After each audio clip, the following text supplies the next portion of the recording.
Assalamualaikum warahmatullahi wabarakatuh.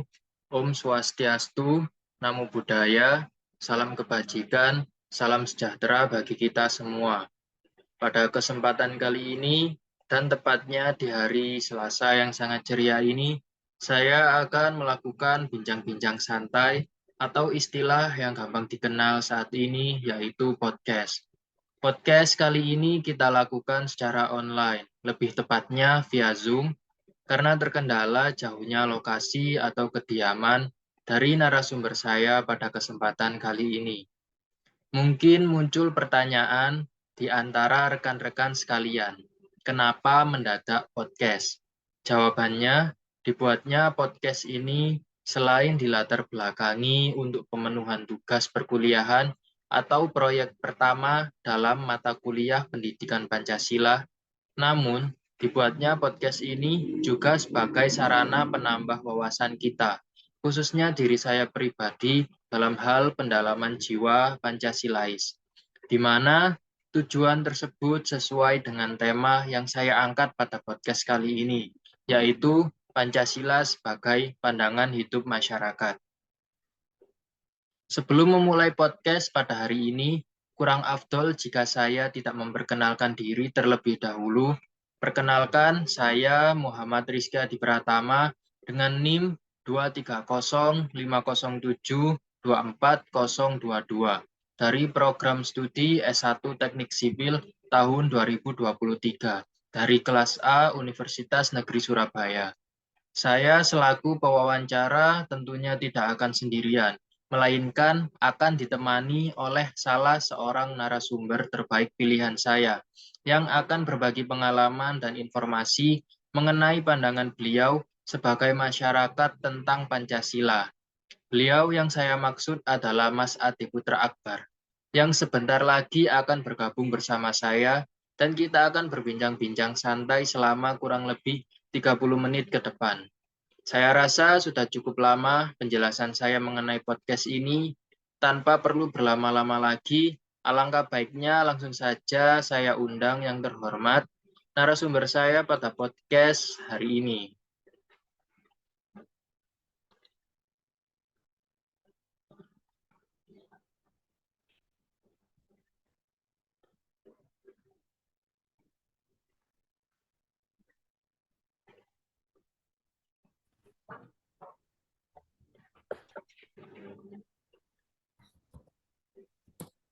Selamat malam, dan saya ucapkan selamat datang kepada Mas Ade Putra Akbar. Penghormatan bagi saya untuk dapat menyambut dengan tulus kedatangan Anda, selaku narasumber yang luar biasa dalam podcast saya pada hari ini.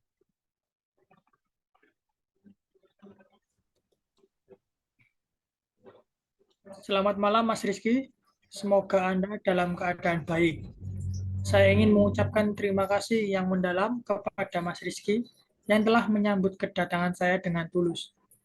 Dalam podcast yang begitu luar biasa hari ini, penghormatan saya yang sebesar-besarnya atas upaya Mas Rizky dalam menghadirkan ruang bagi suara-suara inspiratif seperti saya untuk berbagi pengetahuan dan wawasan kepada para pendengar. Setiap momen dalam podcast ini menjadi berkesan berkat dedikasi Mas Rizky dalam menyelenggarakan acara yang begitu memperhatikan kualitas dan keberagaman sudut pandang. Saya sangat menghargai keramahan dan kerendahan hati yang Mas Rizky tunjukkan kepada saya sebagai narasumber. Semoga kolaborasi yang telah terjalin hari ini menjadi permulaan yang indah untuk perjalanan yang lebih panjang dalam pembelajaran dan inspirasi bersama. Terima kasih banyak atas semua yang Anda lakukan. Semoga kebaikan ini terus berbuah hasil yang luar biasa. Sama-sama Mas Ade Putra Akbar. Amin, amin, amin ya robbal alamin. Oh ya Mas Ade Putra Akbar, biar enak saya panggilnya siapa ya Mas? Mas Ade, Mas Putra, atau Mas Akbar? Panggil Mas Ade aja, Mas. Kalau begitu, Mas Ade aja ya, Mas. Betul, Mas Rizky. Silahkan. Oke, siap, Mas. Oh ya, kalau boleh tahu sekarang Mas Ade akhir-akhir ini kesibukannya apa ya, Mas? Bekerja atau bagaimana? Boleh diceritakan sedikit? Betul sekali Mas Rizky. Saya kebetulan kerja part-time di bidang customer service sebagai petugas loket di Kebun Binatang Surabaya, Mas.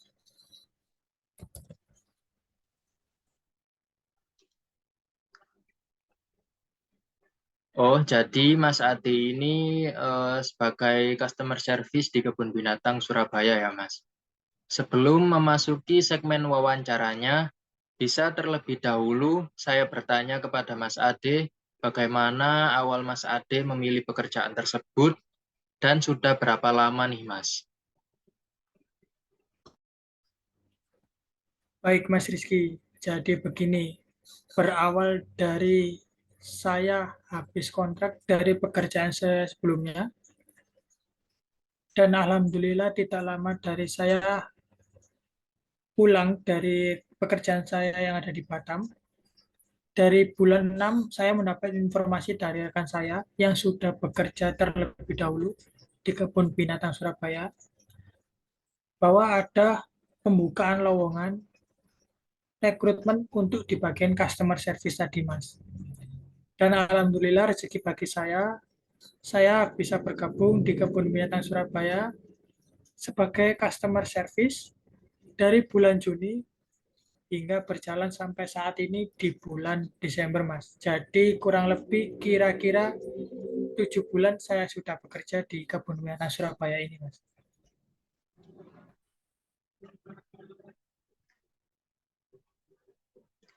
Wah, ternyata sudah cukup lama ya, Mas. Mas Ade bekerja sebagai customer service di tempat tersebut. Kalau boleh dijelaskan, suka dan dukanya Mas Ade bekerja sebagai customer service di Kebun Binatang Surabaya itu apa saja ya, Mas? Jadi begini Mas Rizky ya, untuk suka dan dukanya di pekerjaan saya yang saat ini, saya lebih mendominan, lebih banyak sukanya Mas, daripada dukanya. Dikarenakan kenapa? Di mana di Kebun Binatang Surabaya ini kan tempat wisata kan Mas ya, tempat rekreasi dan tempat edukasi yang dimana ditujukan teruntuk yang pasti untuk anak-anak kecil dan anak-anak yang masih sekolah Mas. Jadi setiap harinya itu saya merasa kayak seneng banget gitu Mas. Pasti bertemu orang-orang baru, orang-orang unik, dan tentunya anak-anak kecil yang lucu-lucu ya Mas ya, pastinya Mas ya. Jadi bahkan tidak ada dukanya sama sekali Mas. Sangat didominan oleh sukanya Mas di pekerjaan saya yang sangat ini Mas. Eh, jadi begitu ya, Mas. Apa sebenarnya Mas Ade ini latar belakangnya itu seperti apa sebelum akhirnya Mas Ade bekerja sebagai customer service? Apakah boleh diceritakan, Mas?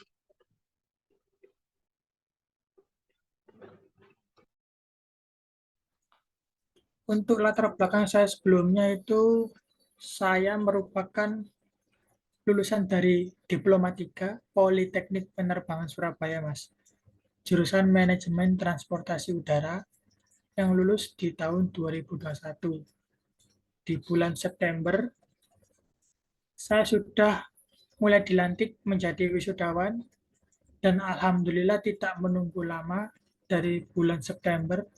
Di bulan Februari saya mendapat informasi bahwa ada lowongan pekerjaan dari senior saya yang sudah lulus terlebih dahulu yang bekerja di Batam Aeroteknik, Mas.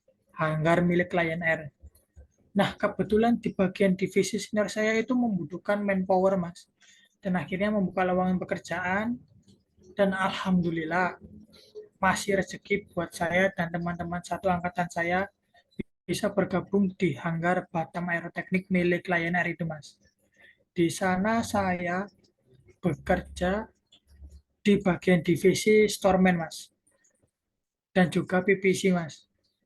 Di sana saya juga mendobel pekerjaan sebagai tool store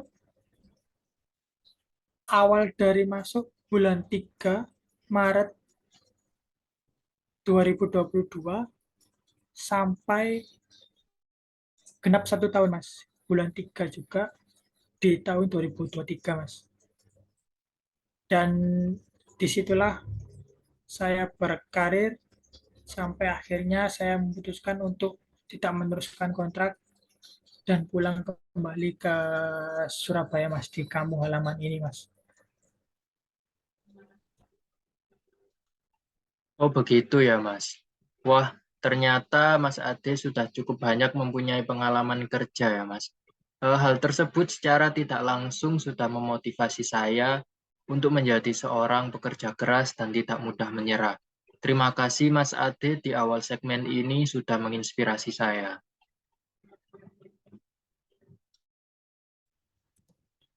Sama-sama, Mas Rizky. Betul sekali, Mas. Menjadi orang yang pekerja keras merupakan suatu keharusan, bukan paksaan, Mas. Agar kita bisa siap menghadapi lika-liku segala hal di kehidupan kita nantinya. Sekali lagi, saya ucapkan terima kasih kepada Mas Ade atas pengalamannya. Itu merupakan informasi yang memotivasi banyak orang agar bisa berubah menjadi pribadi yang lebih baik lagi, khususnya untuk diri saya sendiri. Tanpa berlama-lama lagi, sekarang kita masuk ke segmen yang ditunggu-tunggu, yaitu wawancara. Mas Ade pasti sudah tahu diundangnya Mas Ade di sini sebagai narasumber saya adalah karena tema podcast kita pada hari ini, yaitu Pancasila sebagai pandangan hidup masyarakat. Sebelum lebih jauh mengarah ke sana, sebagai pertanyaan pembuka, menurut pandangan Mas Ade, Pancasila itu seperti apa sih?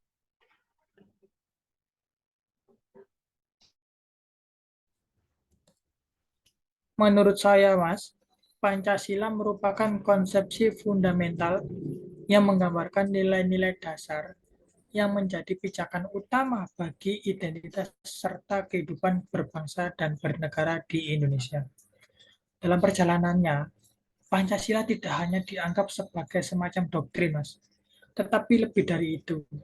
Ia menjadi landasan yang mengatur dan memandu seluruh aspek kehidupan masyarakat. Fungsi utamanya adalah membimbing pembentukan nilai-nilai moral, etika, serta prinsip-prinsip yang esensial bagi kerangka kehidupan bersama sebagai suatu bangsa yang majemuk. Pancasila menjelma menjadi peta jalan yang menunjukkan arah dalam menggali norma-norma, tata nilai, dan perilaku yang diharapkan dari setiap warga negara Indonesia, guna membangun harmoni, keadilan, dan kesatuan dalam kerangka keberagaman yang ada. Oleh karena itu, Pancasila bukan hanya sekedar seperangkat prinsip, melainkan fondasi yang kuat bagi perwujudan visi dan cita-cita bersama untuk mewujudkan kemajuan dan keadilan dalam bingkai negara kesatuan Republik Indonesia. Oh, jadi seperti itu ya, Mas. Kalau begitu, langsung saja kita masuk ke pertanyaan inti ya, Mas. Pertanyaan pertama untuk Mas Ade, menurut Mas Ade sendiri, Pancasila sebagai pandangan hidup masyarakat itu apa sih? Dan contohnya pada kehidupan kita sehari-hari itu seperti apa?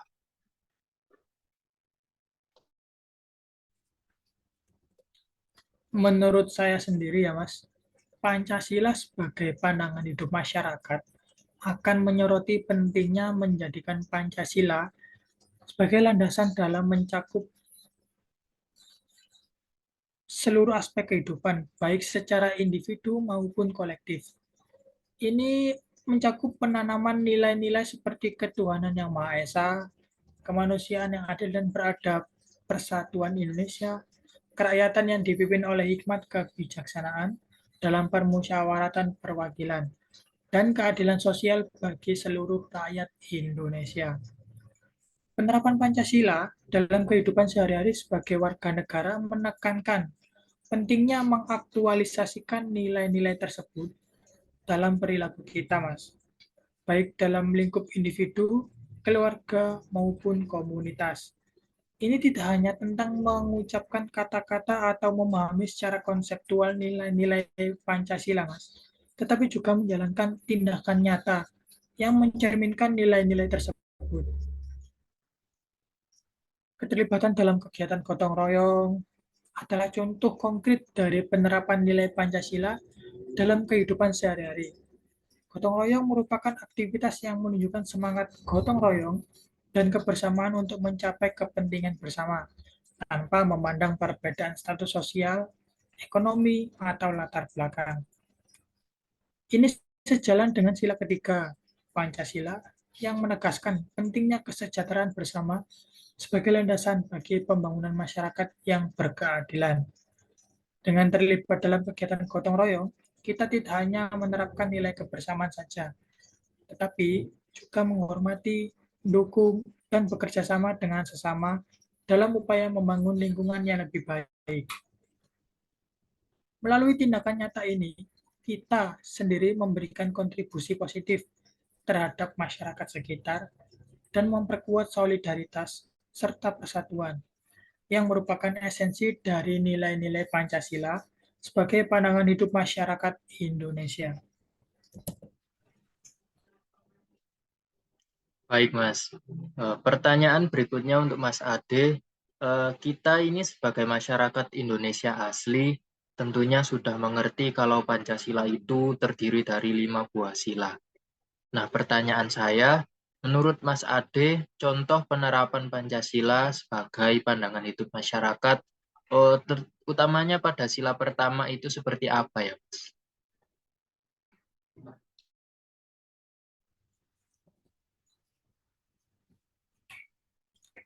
Menurut saya sendiri, Mas ya, saling menghargai dan menghormati antar sesama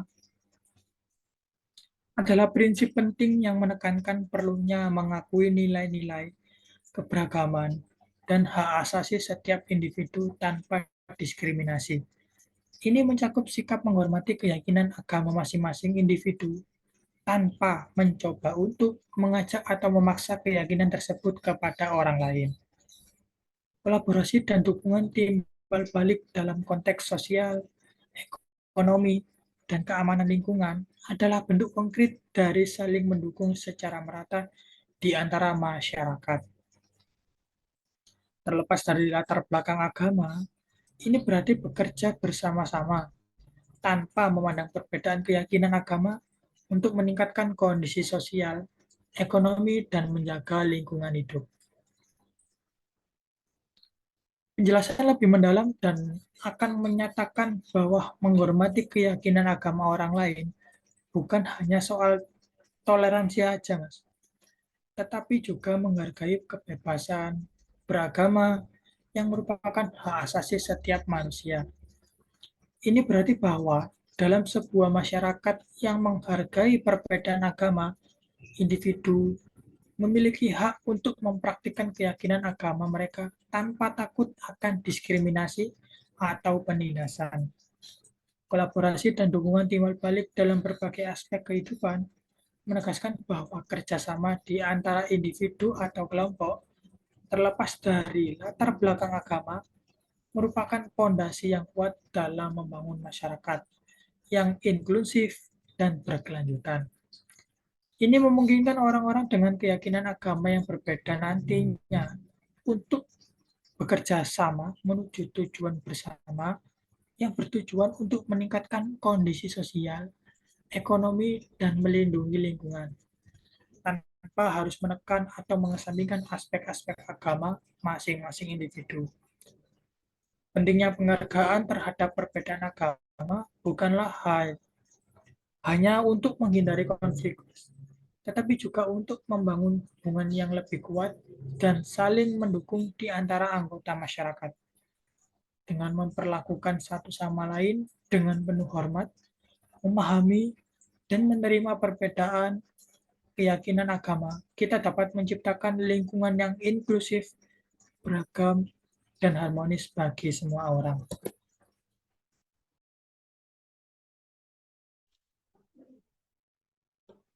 Baik, Mas. Untuk pertanyaan selanjutnya, Menurut Mas Ade, contoh penerapan Pancasila sebagai pandangan hidup masyarakat, selanjutnya untuk pada sila kedua itu seperti apa ya, Mas? Boleh dijelaskan?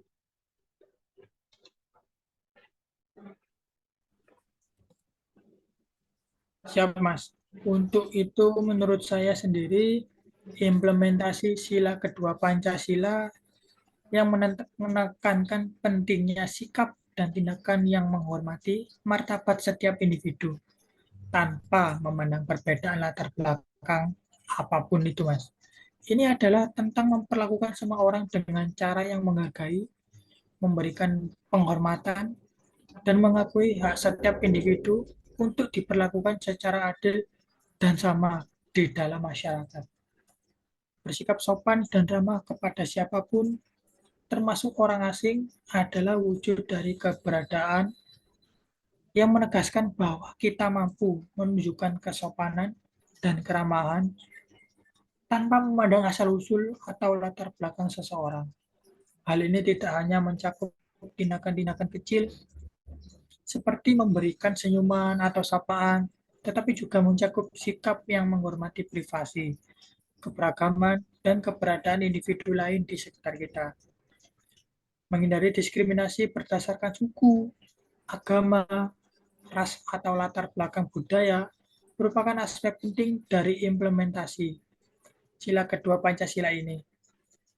Sila kedua Pancasila ini melibatkan kesadaran untuk tidak menilai seseorang berdasarkan stereotip atau prasangka yang dapat mempengaruhi perlakuan kita terhadap orang lain. Sebaliknya, sikap yang adil dan beradab mengajarkan kita untuk melihat semua individu sebagai manusia yang sama, dengan hak-hak yang sama untuk dihormati dan diperlakukan dengan adil.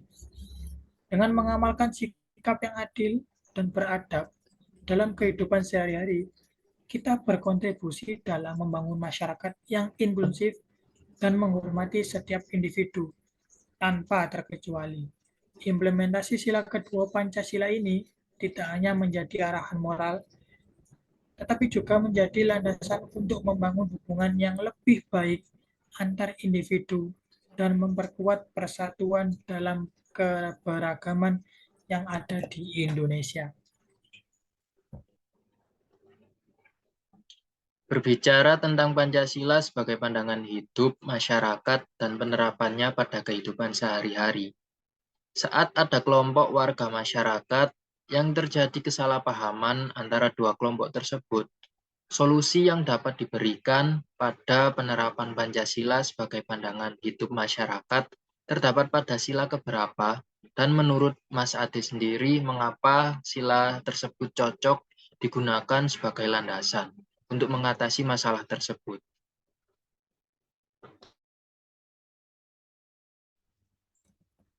Baik, Mas Rizky, berdasarkan pandangan saya terhadap masalah tersebut ya, asumsi saya pribadi adalah relevansi sila keempat Pancasila dalam menyelesaikan masalah kesalahpahaman antara dua kelompok, di mana sila ini menyoroti pentingnya proses musyawarah sebagai cara untuk mencapai kesepakatan yang adil dan merangkul kepentingan bersama. Dalam konteks kesalahpahaman antara dua kelompok, musyawarah memberikan platform untuk berdiskusi, Mas, mendengarkan pandangan dari berbagai pihak, dan mencari solusi yang dapat diterima oleh semua pihak yang terlibat. Pentingnya musyawarah dalam sila keempat Pancasila tidak hanya sekedar dalam pengambilan keputusan, Mas, tetapi juga dalam menciptakan pemahaman yang lebih baik di antara dua kelompok yang berselisih. Dengan mengutamakan musyawarah, terbuka ruang untuk saling mendengarkan, menghargai pandangan masing-masing pihak, serta menghasilkan solusi yang mempertimbangkan kepentingan bersama tanpa merugikan pihak lain. Penggunaan musyawarah dalam menyelesaikan permasalahan kesalahpahaman memungkinkan terbentuknya keputusan yang lebih inklusif dan mampu menghindari konflik yang lebih besar. Ini memungkinkan setiap pihak untuk merasa didengar dan dihargai, serta meminimalkan kemungkinan adanya ketidakpuasan yang dapat memperburuk situasi. dalam kasus perbedaan pemahaman antara dua kelompok, penerapan sila keempat Pancasila menekankan pentingnya menjalankan musyawarah sebagai langkah utama dalam menyelesaikan permasalahan tersebut. Dengan berfokus pada musyawarah dan hikmat kebijaksanaan dalam mengambil keputusan, kita dapat menciptakan kesepahaman yang lebih baik, mengurangi konflik, serta mencari solusi yang adil dan berkelanjutan bagi kedua belah pihak. Baik, untuk pertanyaan terakhir yang saya mau ajukan kepada Mas Ade, saat era pandemi corona silam itu, banyak sekali oknum yang memalsukan data bantuan langsung tunai atau BLT, padahal oknum tersebut masih terhitung masyarakat yang mampu dan tidak berhak atas bantuan itu. Di sisi lain, ada masyarakat yang benar-benar membutuhkan bantuan tersebut, akan tetapi malah tidak mendapatkannya. Solusi yang dapat diberikan pada penerapan Pancasila sebagai pandangan hidup masyarakat terdapat pada sila keberapa. Dan sekali lagi, menurut Mas Ade sendiri, mengapa sila tersebut cocok digunakan sebagai landasan untuk bisa mengatasi masalah tersebut?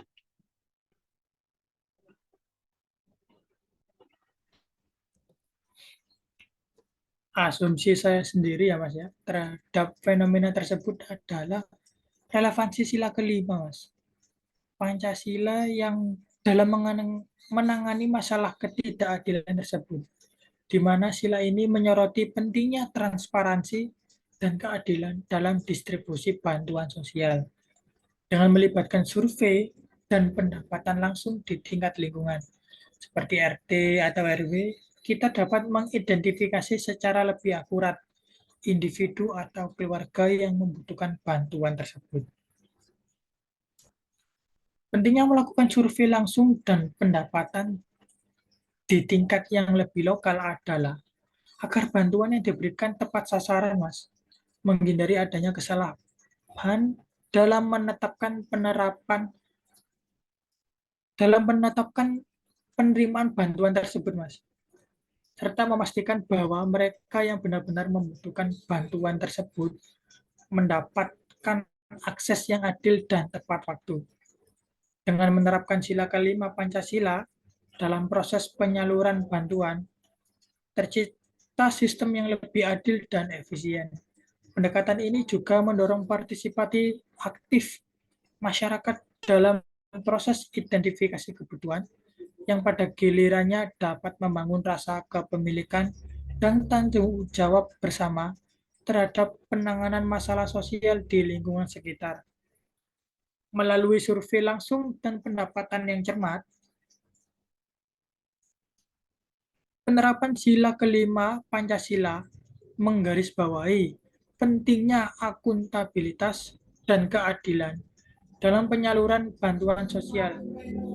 Hal ini tidak hanya menghindari terjadinya ketidakadilan dalam distribusi bantuan, tetapi juga memperkuat kepercayaan masyarakat terhadap proses pemberian bantuan yang lebih transparan dan sesuai dengan kebutuhan yang sebenarnya. Baik, karena pertanyaan saya sudah selesai dan syukurlah dapat menjawab segala rasa penasaran saya tentang Pancasila sebagai pandangan hidup masyarakat dari sudut pandang Mas Ade sendiri. Saya haturkan banyak-banyak terima kasih bahwa saya merasa sangat bersyukur atas ketersediaan dan partisipasi Mas Ade dalam podcast hari ini. Kolaborasi ini tidak hanya memberikan saya kesempatan untuk mendapatkan sudut pandang yang berharga tentang Pancasila sebagai pandangan hidup masyarakat dari perspektif Mas Ade, tetapi juga memberikan pengalaman yang berharga serta wawasan baru yang dapat saya aplikasikan dalam kehidupan sehari-hari. Terima kasih saya kepada Mas Ade tidak hanya sekadar ungkapan terima kasih, tetapi juga merupakan apresiasi atas kontribusinya yang berharga dalam diskusi ini.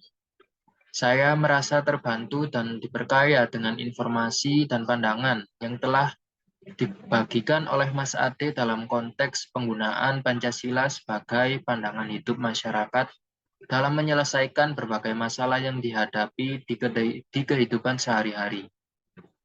Keterlibatan Mas Ade sebagai narasumber tidak hanya menjadi bagian dari pertukaran ide, tetapi juga merupakan sumber inspirasi dan pembelajaran bagi saya pribadi. Podcast hari ini memberikan wawasan yang mendalam tentang bagaimana Pancasila dapat menjadi landasan yang kuat dalam menyelesaikan masalah-masalah yang kompleks, serta betapa pentingnya keterlibatan individu dalam mewujudkan nilai-nilai Pancasila dalam kehidupan sehari-hari. Dengan terima kasih yang tulus, saya mengakui bahwa kolaborasi ini telah memberikan kontribusi yang signifikan bagi pengembangan pemahaman saya tentang nilai-nilai Pancasila sebagai pandangan hidup masyarakat dan cara penerapannya dalam mengatasi berbagai tantangan dalam kehidupan sehari-hari. Jika terdapat perkataan saya yang kurang berkenan di hati Mas Ade dan para pendengar sekalian, saya Muhammad Rizky Adi Pratama sebagai pewawancara mengucapkan permohonan maaf yang sebesar-besarnya dan saya pamit undur diri. Wassalamualaikum warahmatullahi wabarakatuh. Waalaikumsalam warahmatullahi wabarakatuh.